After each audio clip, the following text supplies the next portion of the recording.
Hulk জলদি চল, তোর মতো আরেকটা হালক আমাগো গ্রামে আইছে।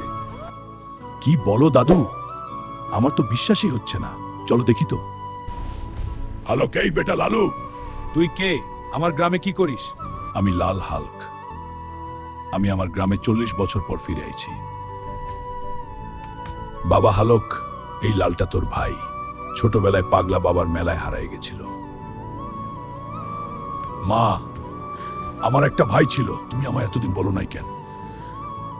থাক বাবা, আগের কথা বাদ দে। এখন তোর দুইজনেই চল বাড়ি। আমি রান্না করে আজ নিজের হাতে খাওয়াবো। দুই ভাই মজা করে খাবি, চল খাও। 40 বছর পর দুই ভাই আবার একসাথে। যদি এই স্টোরিটা তোমার ভালো লেগে থাকে তাহলে ভিডিও লাইক কি করো, আর এমন ইমোশনাল হাল্ক স্টোরি দেখতে চাইলে চ্যানেলটা সাবস্ক্রাইব করে বেল আইকন অন করে দাও।